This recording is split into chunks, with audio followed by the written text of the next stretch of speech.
For decades, the African diaspora has been the engine of global growth. We have built careers in the West, sent billions in remittances home, and raised families on the promise of stability. But that stability is now a variable, not a constant. In the last decade, the anti-immigration rhetoric has grown from a hushed and muffled tone to full-scale protest and policy decisions. Political parties and leaders in the West are anchoring their popularity pools on anti-immigration. In the United States, Trump has established ICE to carry out forced deportations. The OBBBA has authorized $170 billion for a rapid response deportation infrastructure designed to bypass slow-moving judicial proceedings. In the United Kingdom, sponsor license revocations have surged by 108%, turning a professional career into a 60-day countdown to departure with a single administrative stroke. Even Canada, which many considered to be more welcoming to immigrants, is starting to shift its position. The percentage of Canadians who felt that there were too many immigrants rose from 27% in 2022 to 58% in 2024, the fastest increase since polling started in 1977. Italy, Germany, Hungary, Norway, and other European nations face the same predicament. These are not isolated instances of ideological shift. Rather, they represent a broader trend in Western nations. For the African immigrant watching these events unravel, this is a clear signal to reassess and repurpose your financial strategy. The greatest risk to your wealth isn't a market crash, inflation, or loss of jobs to AI. The greatest threat is immigration. Even those who have naturalized and become citizens are not exempt from these changes. The Trump administration is dramatically expanding an effort to revoke U.S. citizenship for foreign-born Americans. This means that you could be denaturalized in the future. If all of your assets, your business, and your children's prospects depend on the land of the country where you live, you are not a builder, you are a tenant. As a result, assets that are stuck in the host country can be essentially frozen. A house, a bank account, or a small business might still exist on paper, but be impossible to get to all of a sudden. In this video, we'll look at how changing immigration policies may be the unseen force in wiping out generational wealth. We'll explore the blueprint for making your wealth immune to the whims of shifting immigration paradigms. We'll end with checklists, a risk matrix, timelines, tables of tools, and official resources for each country. By the end, you'll have an evidence-based strategy to make your wealth portable and resilient, even if immigration policy turns against you. This is Japa Wealth, where we spend our time thinking of the best ways that Africans in the diaspora can create, grow, and maintain wealth. We hope to make wealth creation in a foreign country simplified and actionable for Africans and Blacks. If you are new to this channel, please subscribe and share with your network. Have an exit strategy. As an immigrant, you need to be strategic in the way you grow and protect your assets. You need to have a backup plan that will give you some soft landing if the worst scenario plays out. The moment anti-immigrant policies start rising, the clock is already ticking. Governments are always free to alter visa rules, tightening the noose unpredictably. Savvy planners know that the era of one country dependency is ending. The old model of picking one country and routing everything there worked until it didn't. Now, as borders tighten, policies shift, and the meaning of global access starts to change, investors and families are moving quickly toward combining multiple jurisdictions into one agile plan. In practical terms, this means don't wait. If you haven't already, begin immediately to lay out an alternate structure. Acquire a second residency or passport if possible. For example, some African countries allow dual citizenship for their diaspora. Open bank accounts in a safe third country. Create your LLC or trust now. not after the crisis hits. The more you can multi-home yourself and your business interests, the better positioned you will be if one country closes the door. Delays can be costly. Any hesitation means your wealth is overexposed. If you must get out in 6 months, the time to set up an offshore trust is almost zero. Ideally, start when skies are blue. That means periodically reviewing your portfolio. Is any property still in your own name? Could a landlord back home or a managed fund be retitled? Do you hold all savings in a single bank? Each of these requires action long before a visa decision goes wrong. The result is a legally untethered business and investment profile, one that doesn't instantly crumble if your immigration status does. Take inventory and plan.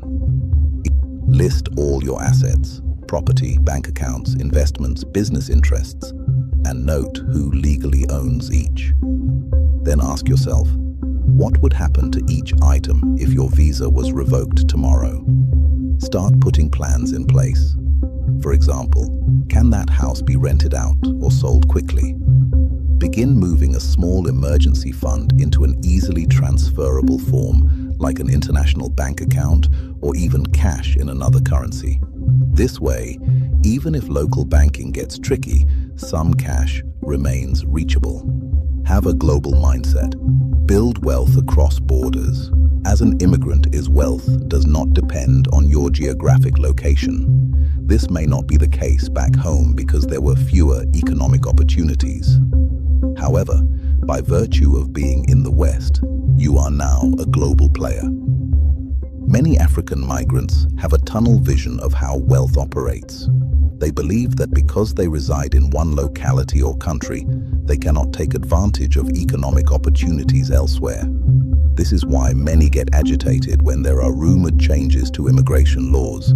As an immigrant, you should learn how to build wealth across borders. Stop keeping all your eggs in one basket, especially not all in the basket of a single country's economy or legal system. By diversifying assets across multiple jurisdictions, African immigrants can hedge against any one nation's policy shifts. In practice, this means allocating savings and investments not only in the UK, US, or Canada, but also in your home country or other stable markets. Underlying all of these tactics is a fundamental shift in mindset, thinking of yourself and your assets as inherently global. The idea of one home base no longer suffices. This means adopting a long-term, multi-step timeline for mobility. By spreading out your bases, legally, geographically, professionally, you create options.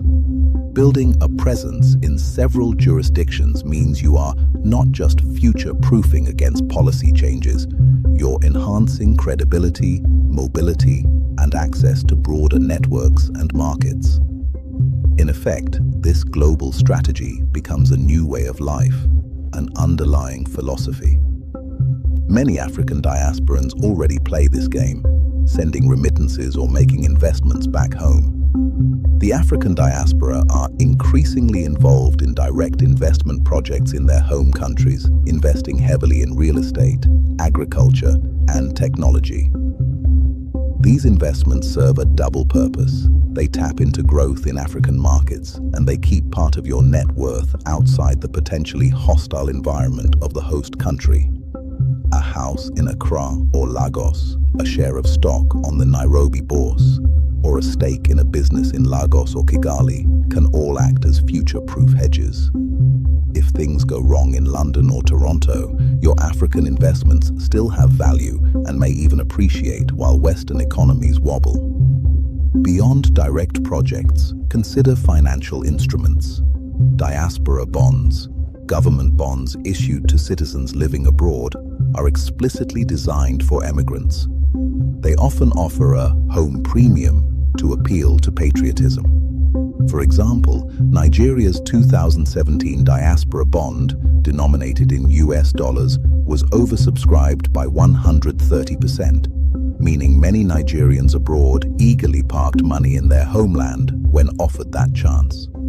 In theory, You could treat similar African securities much like any other international bond, with foreign currency, inflation hedges, and government backing. Even simple accounts and cash holdings can be split across countries. Keep some savings in a home country bank or a strong foreign currency at home, dollars, euros, etc. If possible, open accounts in stable jurisdictions outside your host country. In other words, part of your wealth can sit under the protection of multiple legal systems.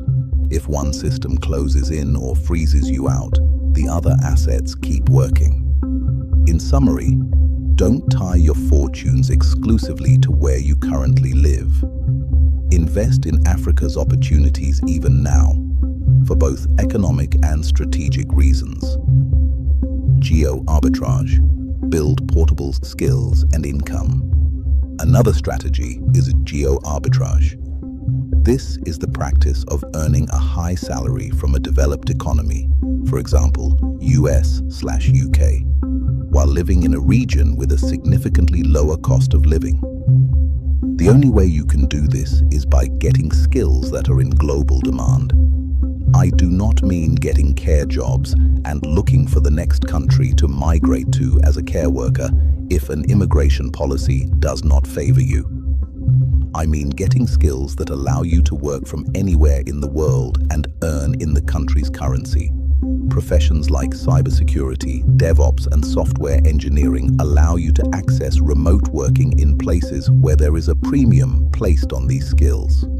You can be in Nairobi and earn dollars working as a cybersecurity expert for a country in Europe or North America. For African immigrants in the West, this means diversifying your income sources. Don't rely solely on a local employer. Use remote work platforms or start a freelance practice that bills clients in other countries. Learn digital skills, coding, data analysis, digital marketing, translation, online education, etc.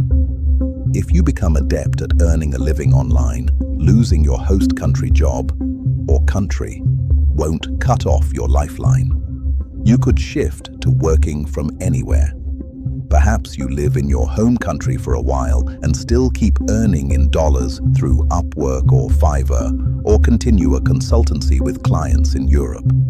The sooner you secure location-independent income sources, the less vulnerable you'll be to being shut out of a local job market.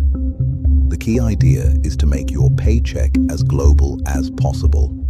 Then even if a work permit is revoked, you are still earning. Before we go further, we'd like you to give us some feedback. Let us know what you'd like to see in the channel and which immigration finance topics you'd like us to discuss. Your feedback will help us improve this channel.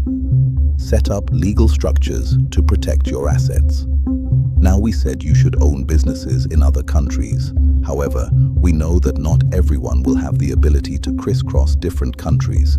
Your job, family, or even financial commitments may prevent you from starting a business in another country. If you are in this position, your best bet is starting a business in your host country. Consult an accountant or lawyer about forming a holding company or trust for your key assets. It could be as simple as registering a small private company to hold rental properties or business shares. In some countries, like the UAE or Seychelles, you can register holding entities relatively cheaply and hold assets through them.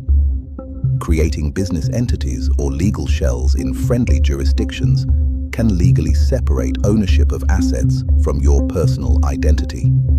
In practical terms, if a property or bank account is held by a corporation or trust, a court or immigration authority in the host country cannot simply seize your name on those assets.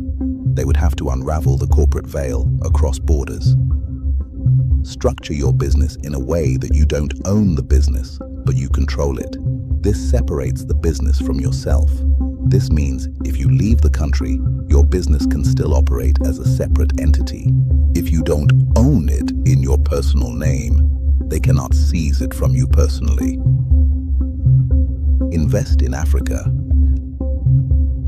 African markets themselves offer critical opportunities. While many Western economies face stagnation or protectionism, Africa's demographics and growth rates often remain more robust. Channeling investment into your home country economy can both strengthen local development and secure your own future. Real estate, in particular, is a perennial favorite. Analysts note that African property markets are one of the most enduring and reliable pathways to wealth creation. Rapid urbanization, housing shortages, and inflows of foreign capital have driven steady appreciation across many African cities. From an immigrant's perspective, buying a rental apartment or land back home has multiple advantages. It provides a physical, visible asset you or relatives can oversee even from abroad. It generates rental income in the local currency, a hedge if the dollar or euro weakens. And it ties you back to home. Many Africans abroad view property investment as building generational wealth, securing retirement plans, or maintaining ties with their homeland. In practice, this could mean anything from a holiday home that doubles as an investment to a block of flats managed by a local property firm. Investing in African capital markets or businesses is another angle. Many diaspora programs encourage investment funds or bonds. You might buy shares in an African stock exchange or invest in a Pan-African mutual fund. Even simple deposits in stable African banks can be useful. Some countries offer higher interest rates than you'd find in the West. While currency risk exists, that risk is also part of the hedge. If the Naira or cedi depreciates, remitting some dollars earlier could mean buying more local assets cheaply. Indeed, the upshot is that keeping a piece of your wealth in an African jurisdiction provides a natural counterbalance. The lesson? Treating your home country as part of your economic ecosystem is smart. Your skills and funds are portable, and putting some of them to work in Africa can fund education or businesses that will support you if you ever return. Make sure your kids have ties to their home country. For immigrants with children, a key consideration is the kids' future. If policies turn so unfriendly that you must return to Africa, how will your children adapt? The answer is that preparation matters. Immigrant families should invest not only financially, but also culturally in their home country to ease potential reintegration. If possible, keep strong ties to your country of origin or other home communities. Visit relatives, keep family land, or engage in a business there. Strong home ties can provide a refuge if needed. Even regular visits back home to spend time in local schools or community life can build familiarity. The goal is to avoid a situation where a child arrives in Africa and feels completely lost in language and curriculum. Teach family history and local customs, and tie diaspora kids into relatives and community members at home. If children grow up only in the West, they may feel disoriented if uprooted later. Conversely, children who already speak an African language and know school expectations will slide back into daily life more easily. This mindset shift, planning your family life as truly global, can be as important as any financial hedge. In summary, this video is about how you can take control of your financial situation regardless of your immigration status. When no single country solely controls your destiny, you have more freedom. Being a global citizen rather than just a resident of one country means your decisions don't hinge on any single political environment. You may well never need to invoke your full plan, but by putting it in place now, you ensure your hard-earned wealth and livelihood survive even a hostile turn of events.